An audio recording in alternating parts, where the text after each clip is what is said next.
రెహమాన్ గారు వచ్చి మీకు ఒక స్టోరీ లైన్ చెప్పారంట, అప్పుడు దాన్ని చెప్పలేదండి. నాకు చేస్తారా, నాకు రాయాలని అడిగారు ఆయన. ఓకే, మళ్ళీ ఎందుకు మళ్ళీ అందరికి కబురు రాలా, కథ చెప్పలేదు. అంటే అదే ఆ డిస్కషన్ అయితే జరిగిందని. డిస్కషన్ ఏమి లేదండి. మన మెర్సల్ ఆడియో ఫంక్షన్లో స్టేజ్ మీద కలిశారు ఆయన. ఓకే, చేసి నాకు కథలు చాలా బాగుంటాయండి, నేను పాయింట్ అనుకుంటున్నాను, డెవలప్ చేసి పెట్టాలి మీరు, అలాగే అన్నాను నేను. ఆ తర్వాత మళ్ళీ దాని మీద అట్లీచేవి నాకు కబురు రాలే. సార్, ఇప్పుడు మనం చేసే పని అంటే మీ పెర్సెప్షన్లో, మీ ఉద్దేశంతో చెప్పండి, మనం చేసే పని ఇంకొకరు వచ్చి అడుగుతారు ఇలా చేయగలరా, ఇలా చేస్తారా అనేటప్పుడు మీరు ఎలా తీసుకుంటారు? ఇప్పుడు రెహమాన్ గారు వచ్చి నా దగ్గర ఒక కథ లైన్ ఉంది, మీరు చేస్తారా? ఎందుకు చేయాలండి, ఇట్స్ మై ప్రొఫెషన్. ఒకటి చెప్తానండి, రాజమౌళి వాడి ఇండియాలో one of the leading directors. వాడికి అంతకెంత శ్రద్ధ పెడతానో ఒక కొత్త అబ్బాయి వచ్చిన కొత్త వాళ్ళతో తీసుకుంటానండి, ఇంతే ఇస్తాను నేను, ఇంత మించి ఇవ్వలేనంటే యాక్సెప్ట్ చేస్తే దీన్ని కూడా అంత శ్రద్ధతో చేస్తాను నేను. అది ఎక్కువ ఇది తక్కువ కాదండి. పని అంటే ఏదైనా నాకు అంత పవిత్రమైన భావం. అది వాళ్ళు ఎలా తీస్తారు, ఎలా తయారవుతుందో వేరే సంగతి. బేసికలీ ఒక కష్టమైన పని అంటే సినిమా తీయడం కాదు, సినిమా ప్రమోట్ చేయడం కాదు, సినిమా హిట్ కష్టం అంటాను సార్ నేను. సినిమా హిట్ అయితే ఇంకా ప్రెజర్ ఎక్కువ అవుతుంది అంటారు, దానికి ఏమంటారు మీరు? బర్డెన్ ఇంకా పెరుగుతుంది కదా?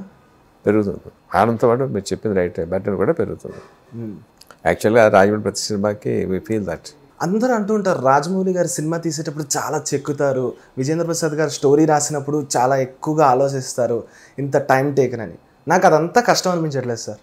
కష్టం అనిపించింది ఏంటంటే నెక్స్ట్ ప్రాజెక్ట్కి మీరు ఆలోచించే భయం. ఇది కూడా కరెక్టే. ఏం తీద్దాం డిసైడ్ అయ్యే వరకు కష్టం. ఒకసారి ఈ సబ్జెక్ట్ మీద చేద్దాం డిసైడ్ అయితే కష్టం ఉండదు. ఏ సబ్జెక్ట్ ఎత్తుకోవాలి నాకు ఆలోచన ఉంటుంది కదండి. సపోజ్ బాహుబలి అయ్యింది, తర్వాత ఏం చేయాలి?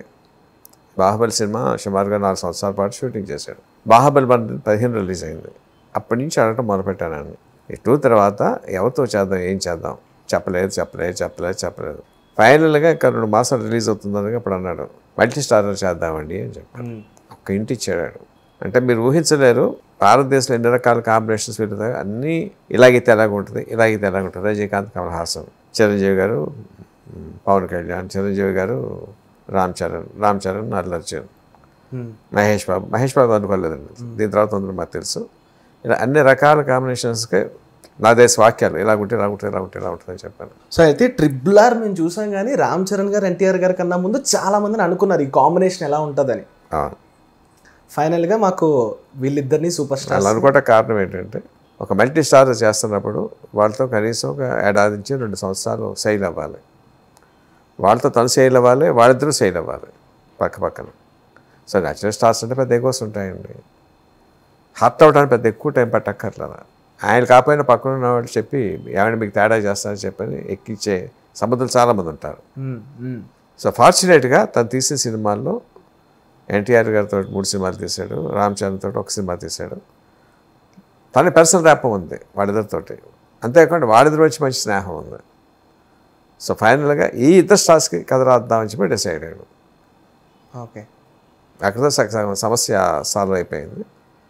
అంటే ఎవరికి రాస్తున్నాం, దేశభక్తి అని చెప్పి అది కూడా మేము డిసైడ్ అయ్యామండి. పేటెడ్స్ చేద్దామని చెప్పని అక్కడి నుంచి పని సులువైంది. హాయ్ అండి, నేను మీ Shivani Rajasekhar. Please subscribe to India Glitz Telugu. Hi అండి, నేను మీ Prabhas Srinu. Please subscribe India Glitz Telugu. Thank you. అమలారా ఎలారా, ఈ వీడియో కనుక మీకు నచ్చినట్లయితే సబ్స్క్రైబ్ టు IG తెలుగు.